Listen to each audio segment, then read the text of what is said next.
Hey everyone, it's your friend Shawn McBride here back with you. We want to talk a little more about the Payroll Protection Program and the loan forgiveness, and particularly we want to zero in today on some open questions that are left from the process of doing the PPP application review and looking at what's happening there. So let's jump into it. We're going to do it here on the McBride Attorneys Law Show on YouTube. If you missed the prior video where we looked at the PPP loan forgiveness application in general, you may want to zoom back to this. And this, in fact, is from some user questions, some comments we got on the first video. So we wanted to zoom in on some issues, answer some questions for some folks, and let everybody know where kind of things stand on the government guidance here. This is obviously a quickly emerging issue.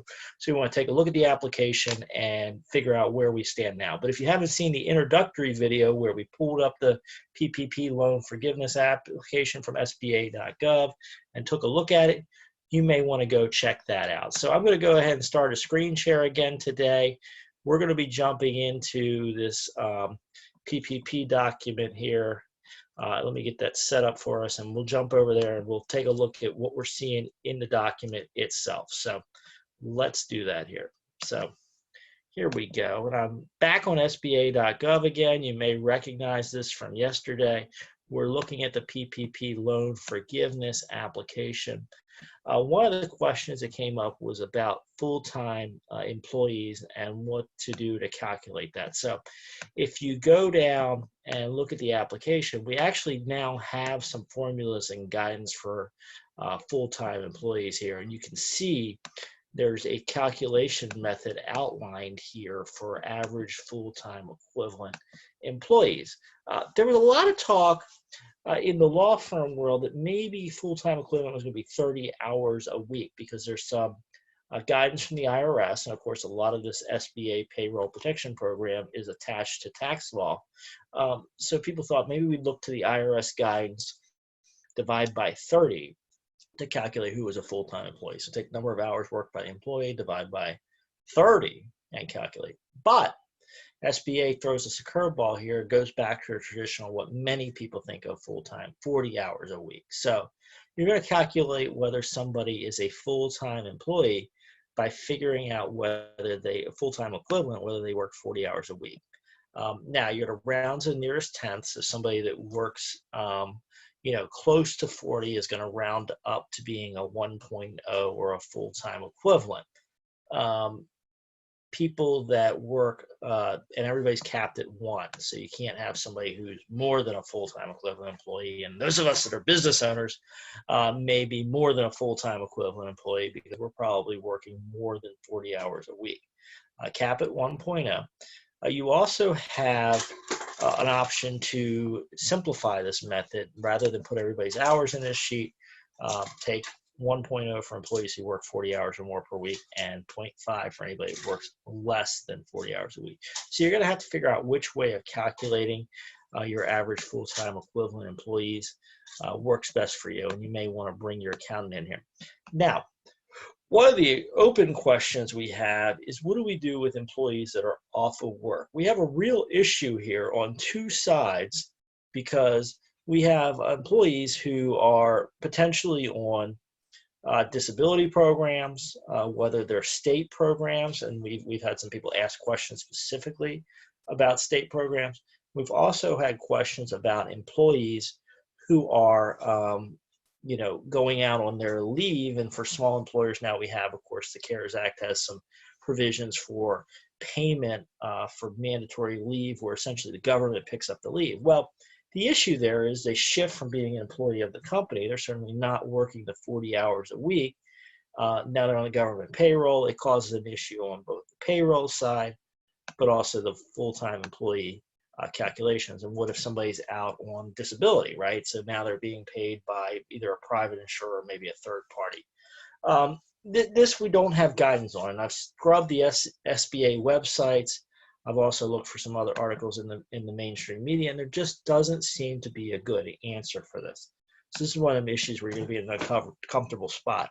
I can pretty much tell you we'll probably get guidance on this at some point. The problem is the guidance may come too late for your real life decision making, right? As often is the case with a lot of these government programs, things get rushed in place and we don't get answers. So we have got a little bit of relief on a big open question, which we covered in yesterday's video. Go check it out, McBride Attorneys Law Show, if you didn't see it, where we talked about PPP loan forgiveness. You can subscribe to the channel, look through the videos. You'll find that video on PPP, or Payroll Protection Program Loan Forgiveness, where we got a little relief on this alternate covered period. There was a lot of concern, and we talked about it early in the process with the PPP loan, that with this 8-week period, some employers might have an issue because of payroll dates, and they may not get a full 8 weeks of payroll in the 8-week period, depending on how the dates fell with their traditional payroll. So some relief, but only for employers that pay bi-weekly or more frequently. So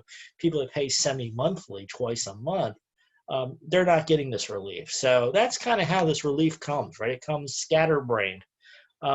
I imagine there's enough employers out there that have had somebody go on disability, or somebody go into the government payments, where the government took over their payroll, that we are going to get some relief at some point, and we're going to get some guidance from the SBA. The problem is, for real life decision making, it may be too late. So we really need to think about our plan and what risk we want to take, right? As a lawyer, and of course I'm a lawyer generally. I mean, I'm licensed in a bunch of states. Of course, I'm not giving legal advice on the show, as I always remind folks that we're just here to give you ideas, help you go talk to your counsel, be generally educated. And so I can't really look at your specific situation, but as lawyers, we're always thinking about risk allocation, right? Who's taking a risk? Who's responsible if things go bad? So here the risk allocation is, do you want to lose potentially some of this PPP loan forgiveness? Now, the nice thing is, if you look at the way the formulas stack, and it's kind of an accounting exercise, you may want to talk to your accountant in your specific situation, but you've got 3 different tiers here. And the long story short is, you're in a situation where you're going to get some forgiveness, even if you don't make the hurdle, right? You're going to get some of the money forgiven, but most employers probably want to maximize your forgiveness. You want to get as much money back from the government as you can, obviously, right?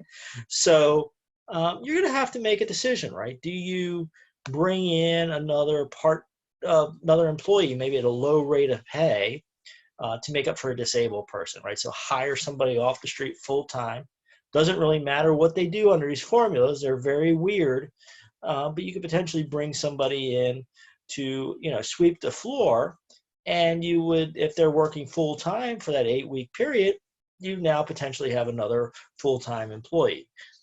You can also look at how the payroll issues going to line up, because if the employee is being paid by somebody else, they're probably not within this payroll cost, right? If you look at it, it's really contemplated as payroll paid by the employer. So there's some people out there, because of the way things are happening right now with the disability payments, with these government programs for paid sick leave related to COVID-19, there are people out there that are kind of long-term employees of the company, but they're not within this payroll cost. So again, another planning opportunity.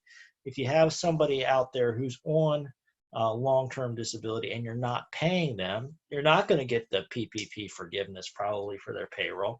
They're already getting money, so it's going to reduce your forgiveness.